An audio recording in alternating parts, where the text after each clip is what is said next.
광주 광산구의 임곡과 평동을 비롯한 외곽 지역은 농촌동으로 분류됩니다. 광산구에는 이런 농촌동으로 분류되는 지역이 모두 5곳으로 면적도 광산구의 60% 이상을 차지하는데요. 이러한 농촌동은 정주 기반 여건 열악으로 인해서 마을에 소방시설 설치가 제대로 되지 않아서 화재가 발생하면 도심 지역보다 피해가 클 수밖에 없어서 소방도로와 용수시설을 늘려야 한다는 지적이 나옵니다. 박규태 기자입니다. 광주 광산구에 위치한 도심 외곽의 작은 마을. 마을 안에 들어서니 한눈에 봐도 좁은 골목들이 눈에 들어옵니다. 차 한 대가 겨우 지나다닐 정도의 작은 골목들이 있고 실제로도 차 한 대만 지나다니는 모습을 확인할 수 있습니다. 농촌동으로 분류되는 지역에서 쉽게 볼 수 있는 구조의 도로입니다.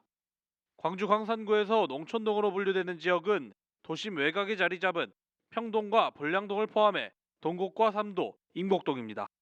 광산구 5개 농촌동의 인구는 만여 명이 넘고 면적도 광산구의 66%에 달하는 상황. 이런 농촌동은 대부분 도심보다 정주 기반 여건이 열악해 화재 진압에 필수인 소방도로와 용수시설이 제대로 갖춰지지 않았습니다. 또한 마을 진입로들이 좁은 형태로 갖춰져 있어 소방차들의 접근도 쉽지 않습니다. 보시다시피 도로가 좁아 화재가 발생할 경우 소방차 출입이 제한돼 자칫 큰 사고로 이어질 수 있습니다. 최근 2년간 광산구에 10건의 산불이 발생했는데 농촌동은 도로 대부분이 협소하고 가파른 외길로 되어 있어 수많은 나무가 소실됐고 환경이 파괴됐습니다. 실제로 지난 2022년에 임곡동에서 화재가 발생했는데 소방도로 미확보로 인해 소방차 진입이 제한되면서 화재 진압에 어려움을 겪기도 했습니다. 이게 2022년도 6월 달에 바로 저 뒤쪽에 있는 저곳에 좀 불이 났었습니다. 그때 대형 소방차라든지 차량이 진입이 자체가 좀 어려워서 산불에 좀 진화하는데 애로사항이 좀 많았었고요. 마을에 거주하는 지역민은 소방차가 들어올 수 있도록 도로를 넓혀야 한다고 호소하는 상황. 또한 대부분의 농촌동이 고령층이 많이 살고 있는 지역이라 지난번처럼 대형 화재가 일어나게 되면 감당할 수 없다고 말합니다. 너무 길이 좁고 사실 광주 광역시 이 마을이라고 생각할 수가 없는 그런 도로예요, 사정이요.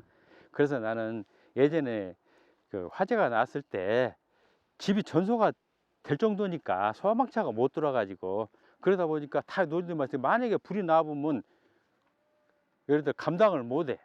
그것 때문에 걱정이지.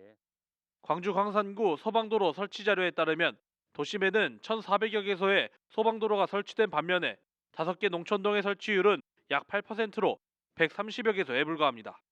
또한 광산소방서의 관내 소방 용수시설 현황 자료를 살펴보면 농촌동 지역에는 용수시설이 164개소가 있는데 광산구 전체 용수시설과 비교하면 10분의 1 수준에 그칩니다. 소방도로라든지 또는 생활 소방 용수 이런 부분들이 좀 확보가 돼야 되는데 소방도로를 전체적으로 확보를 한다는 게 예산이 좀 많이 들어갑니다. 그래서 이런 부분들을 우리 광주 광역시나 또 소방서 우리 광산구가 좀 협심을 해서 이런 시설들을 좀 더 보충하고 예산을 좀 더 투여를 했으면 좋겠다. 좁은 골목의 주택 밀집 지역과 자연 취락 마을 등 소방차 진입이 곤란한 지역은 화재 취약 지역으로 분류돼 광주시 도심 외곽에 자리 잡은 마을은 모두 이런 문제를 겪는 상황. 시민의 생명과 재산 보호를 위해 도심 외곽 지역 마을들의 소방시설 확충이 시급히 필요해 보입니다. CNB 뉴스 박규태입니다.